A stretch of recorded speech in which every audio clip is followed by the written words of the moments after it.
everybody, we're fixing the wing awning. There's a wing awning and its poles on the ground. We've pulled this bar off the base plate, which is that. I've got to undo that off the trailer now. Here's the second plate that everything sits on. The awning goes in the top there.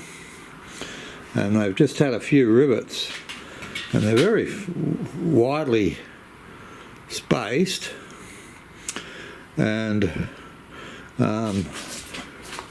three of them were very loose, and one actually pulled out, which was that one there. Okay, so we're going to be putting a lot more rivets in it. Now, that's a damaged pole. As you can see, I broke the end off it, so I need to get a new end for that one. That's a spare pole, it's straight, there's nothing wrong with it, I just need to get a new end. Now here's the hinge.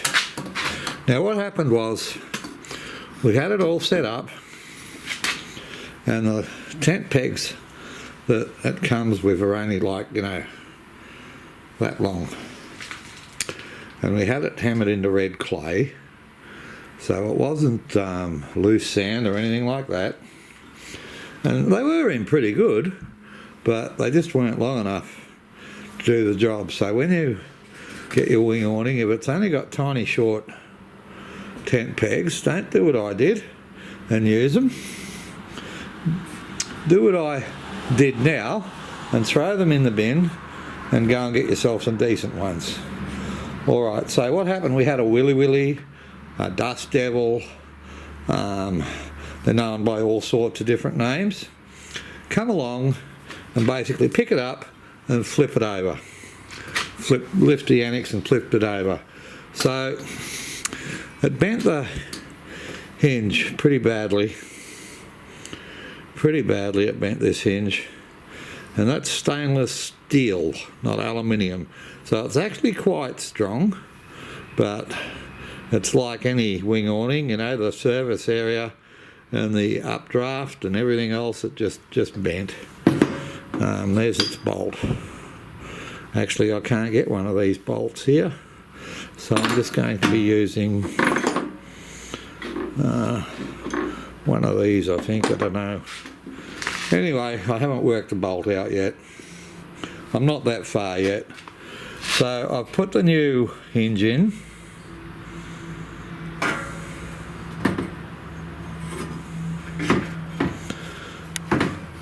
And we're about to take that side off, drill a whole heap of new holes, and rivet it again. So I've reassembled it. Now I've put more than double the amount of rivets in. Now they're a 4.8mm rivet, and the drill bit I used was a 4.5mm drill bit. So they're in there very firm indeed, and it took a lot because I've only got a tiny little rivet gun, but we managed. So instead of one at this end, there's two, and then the next one was here, so I've got one in between. Same all the way down. I've got one in between, that was theirs. One in between, that was theirs. One in between, that was theirs. One in between.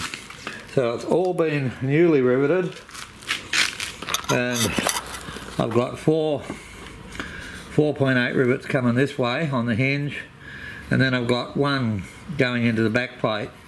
It would have been good if they'd have used a bigger back plate.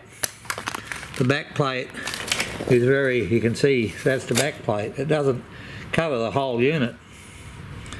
If they'd have used a bigger back plate, then I could have got another rivet in here, and I could have got a whole new set along the bottom.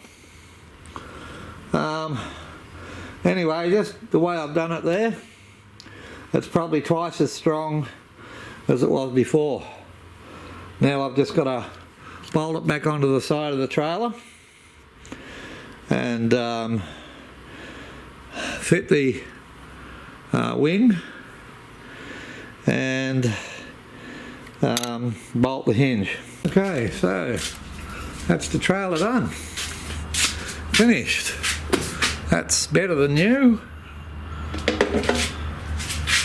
We just have to test it all out, but I won't be doing that today or tomorrow or next week. But it's all assembled and should work great. Should work great. Well, that's it. That's the trailer done.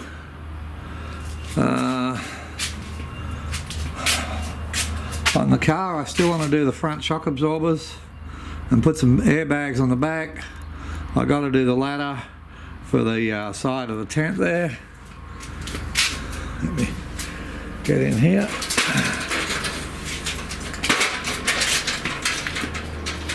The ladder just goes in there. There's the gap and the platform up there. So I've just got to do the ladder and get the new cover made for the tent, and then we're good to go again. So I'm still waiting for parts to come. Heavier duty front chockies, airbags for the car, and I've got to get them fitted. Ladder, trailer's done, ready to go. Yeah, and the tent cover, new tent cover, that's booked in for 2 weeks, I think was the soonest I could get that in. So that's awesome. Then we're all ready to hit the road again.